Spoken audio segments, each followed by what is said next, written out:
Hi, my name is Kevin Wanner, and I helped put together this collaborative project based off of the Wheel of Time book series.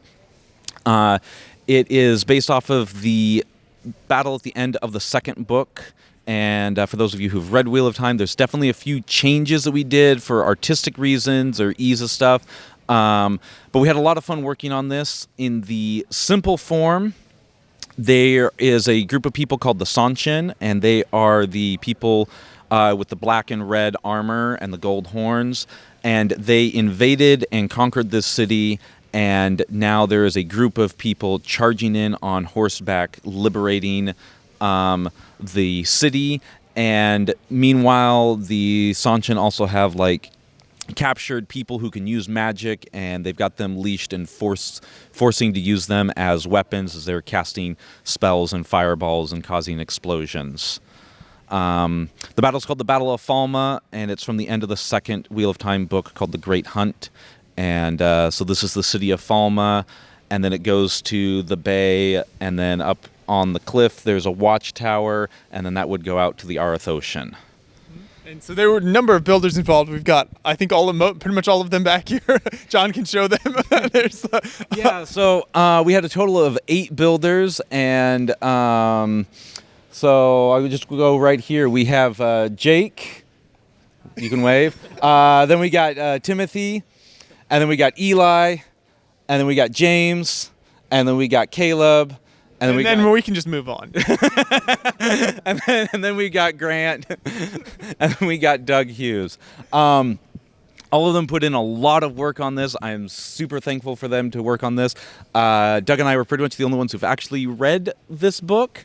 But I think it was a lot of fun working all together. We had a lot of creative interpretations going on, and it came together fairly well. And there's so much cool stuff here. So one thing that stands out when you first walk up to the build is the clouds with the lightning bolt and then the characters on top there. So talk about that whole section and kind of what that represents. So in the book, there's a section where the main character, Randolph Thor, through magic, comes up confronting the bad guy, Balsamon, and they have a sword fight in the sky.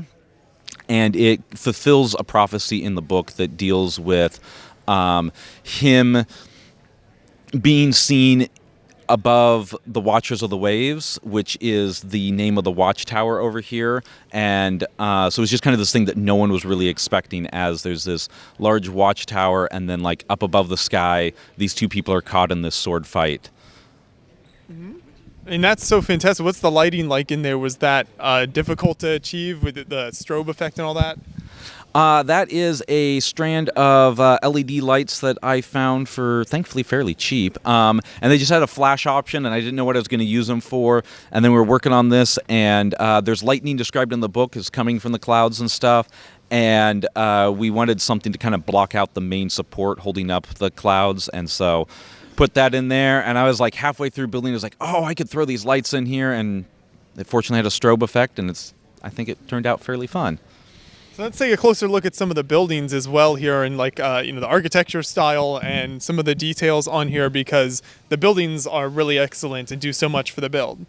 Alrighty, so let's start with the building in the back with the dark red roof and the town hall, and that was done by Doug, and he'll talk to you about those. Sure, yeah. Hey guys.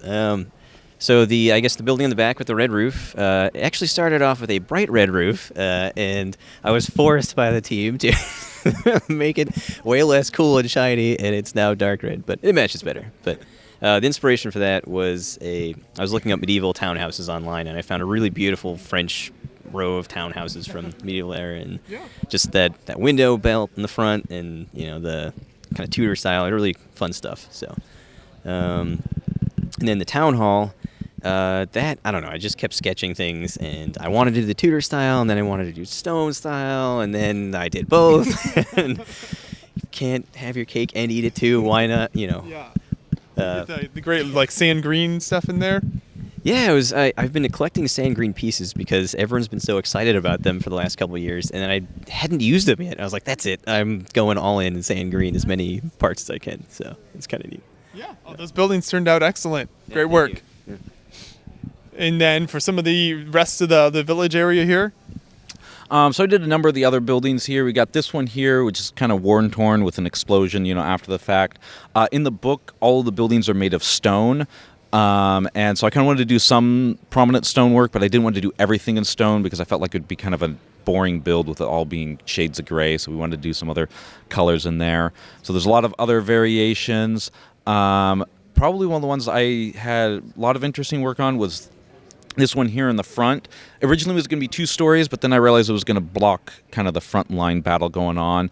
But I got the masonry bricks on their sides for like wood panels, and then a bunch of rock work there, which is done with some of the old like classic space style ladders hanging down, and you put tiles in and they kind of clip in just a little bit. That's such a great technique to achieve that look there. I imagine it's not the most stable. Nope.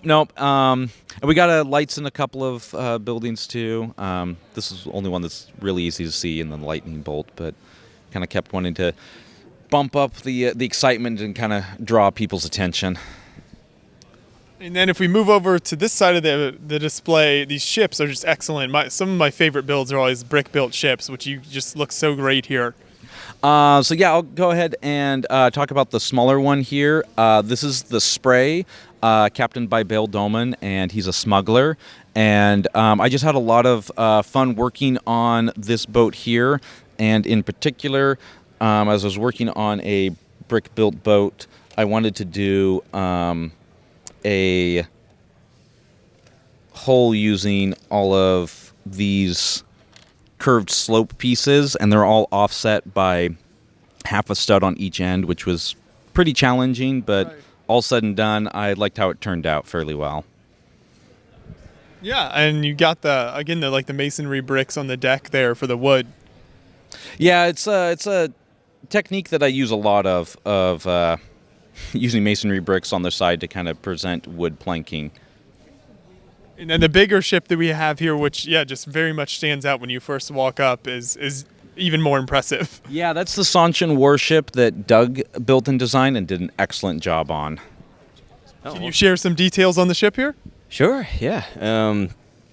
I guess the inspiration for that is kind of an Asian style with the square ribbed sails, and as you read the books, they talk about that the Sunshin are pretty Asian style.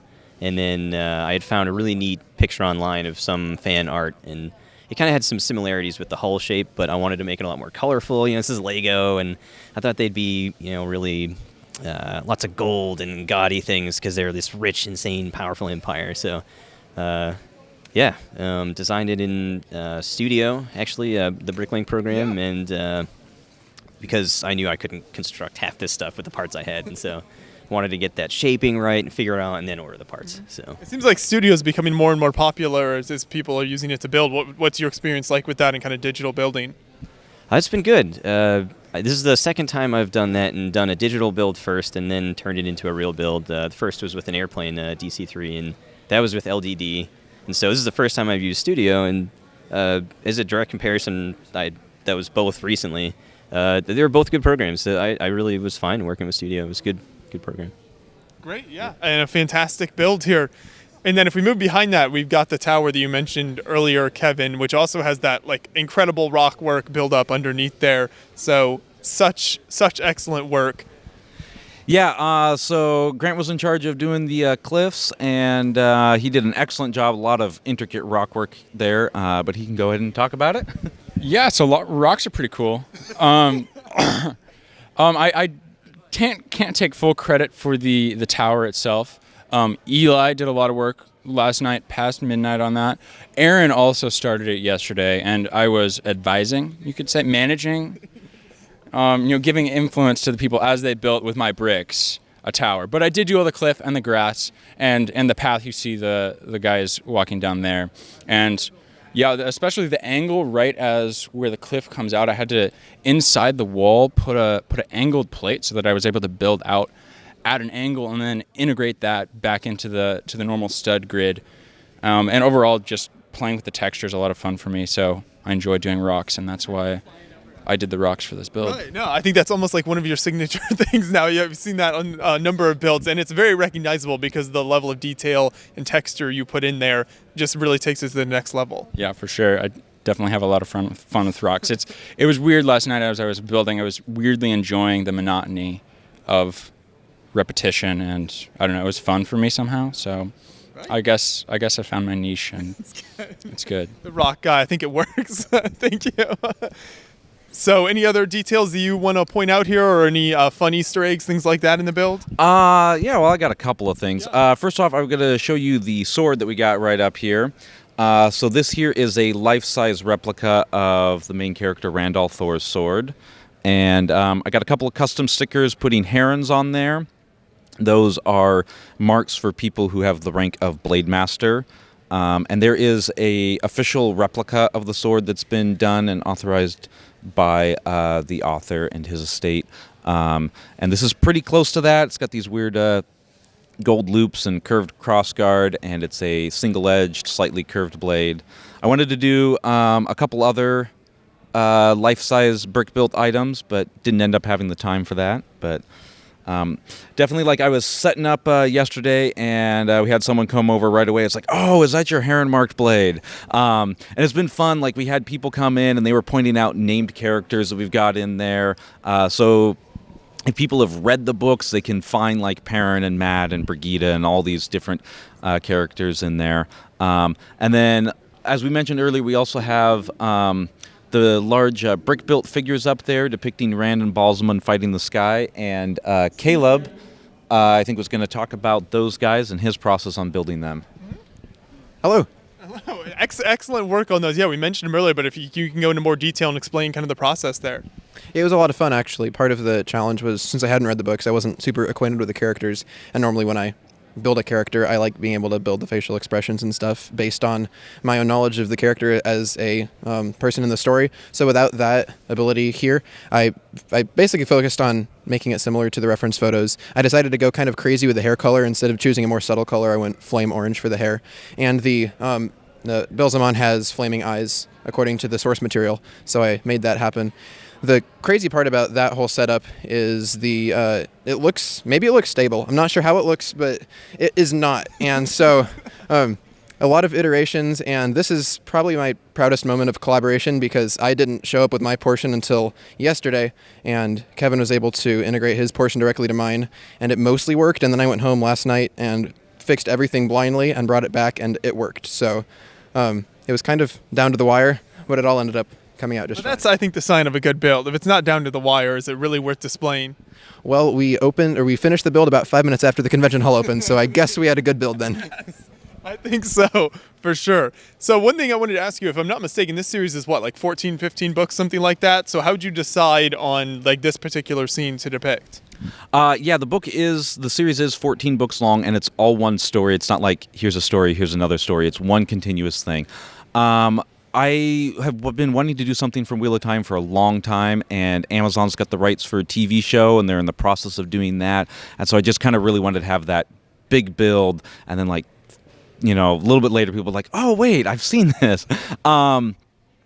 So I first wanted to do something from the first book. I didn't want to go too late in the series. It wasn't, quote, too spoilery, though there's still quite a bit of spoilers in here. And the first build I wanted to do, I realized just wasn't unique enough. And then I was looking at another battle sequence, and that was just going to be really complex, had a lot more magic going on and weird dimensional portals and stuff. And so then I was like, and I remembered this battle here, and it's just like so iconic. Like anyone who's read the books, like immediately they remember Rand and Balsamon fighting in the sky as above Falme, and the heroes charging into Falme and pushing the Sunshin soldiers like literally back into the ocean from where they came across from the sea. And it's just like, it's worked out very well. There's been quite a few people who just walked up and been like, oh, I know what sequence this is. And so I think it was a decent choice. Yeah. Well, it's great that you chose a recognizable scene and you guys just executed on it so perfectly here. So congratulations to you and the rest of the group here. It's really great display. So thank you so much for taking us through it. Alrighty, thank you. Yeah, we had a lot of fun. We'll see you guys next time.